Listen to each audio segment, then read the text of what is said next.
नमस्कार दोस्तों, आप देख रहे हैं सागर की वाणी यूट्यूब चैनल।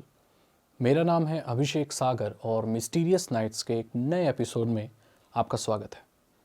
आज के वीडियो में हम कैनिबलिज्म के बारे में बात करने वाले हैं। ईसाई द कैनिबल के बारे में बात करने वाले हैं। एक ऐसा व्यक्ति जो इंसानों को ही खाने लगा, इंसानों के मांस को खाने लगा। 1974 में एक 24 साल का व्यक्ति वाको यूनिवर्सिटी में पढ़ता था, जापानीज, इसाई सागावा नाम था उसका। एक रात को वो एक लड़की के रूम में घुसता है, उसका दरवाज़ा तोड़ता है, अंदर घुसता है और चाकू से उस लड़की के बॉडी के पार्ट को या मांस को काट के खाने की कोशिश करता है। सुनकर ही कितना घिनौना लगता है। दरअसल ये आदमी इंसानी मांस खाने लगा था।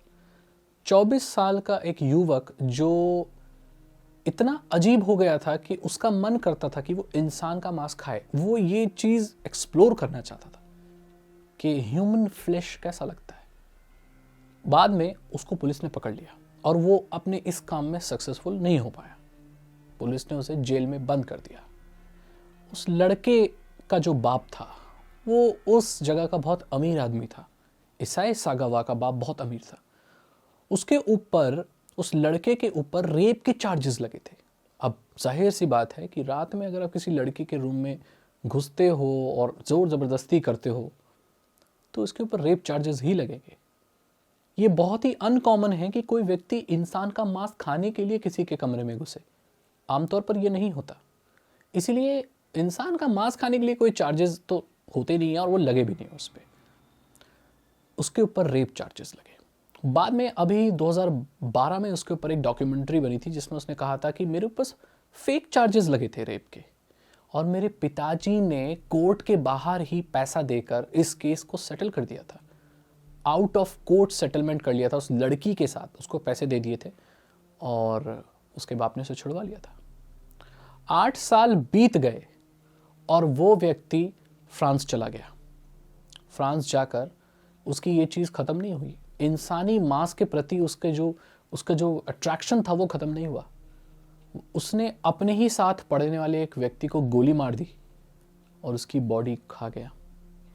जो उसकी बॉडी के रेसिडुअल्स बचे थे वो उसे फेंकने एक तालाब के पास गया था और वहीं वो उसके ऊपर थोड़ा सा शक हुआ और वो पकड़ा गया। रेने हाउसवोल्ड करके एक दूसरा स्टूडेंट था जिसको ये आदमी पूरे तरीके से खा गया था। इतिहास में ऐसी कभी कोई चीज़ नहीं हुई थी और उस व्यक्ति को, इसाई सागावा को, डिपोर्ट कर दिया गया क्योंकि उसके ऊपर मर्डर के चार्जेस लगे थे। उसे फ्रांस से वापस जापान भेज दिया गया। सरप्राइजिंगली फ्रांस की सरकार ने वो फाइल बंद कर दी। तो इसका मतलब है कि उसके ऊपर जो भी मर्डर के चार्जेस थे वो ड्रॉप हो गए।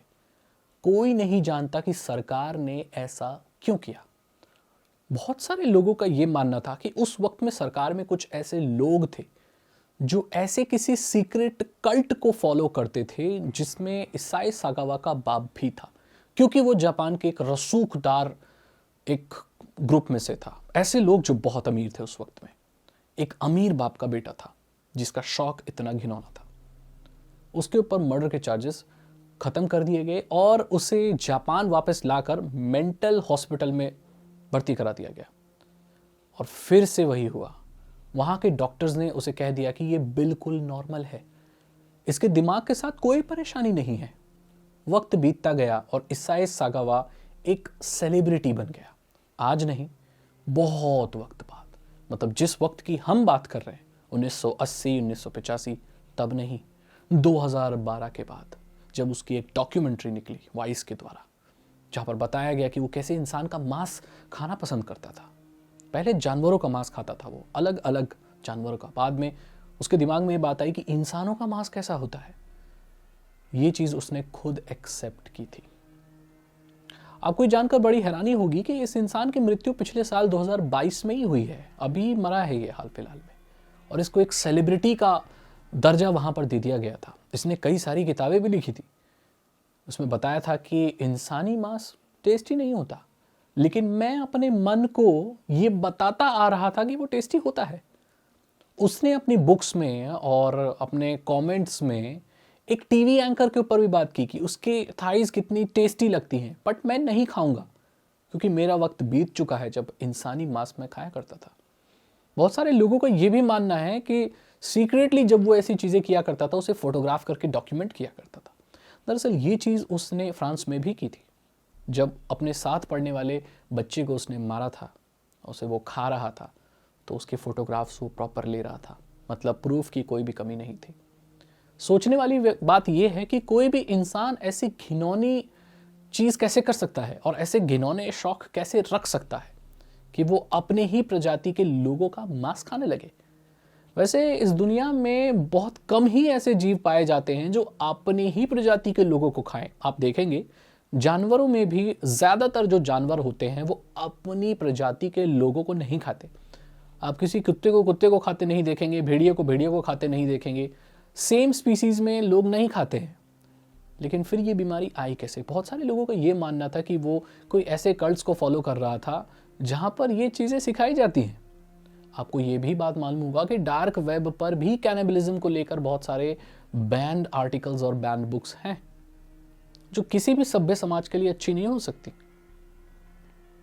इंसान किस चीज़ से जुड़ा था, ये क्या चाहता था, कोई पता नहीं लगा पाया। और आज भी लोग यही समझते हैं कि ईसाई द कैनिबल एक मेंटली डिस्टर्ब्ड आदमी था जो एक बहुत ही अजीब बीमारी से ग्रसित था, जो कि उसको ये कहती थी, मतलब उसको करने के लिए मजबूर करती थी, कोई बीमारी, कोई एनर्जी जिससे वो इंसानी मांस खाने लगा था। हम नहीं जानते इसकी सच्चाई क्या है, लेकिन आज भी इस कहानी को सुनकर लोगों के रोंगटे खड़े हो जाते हैं।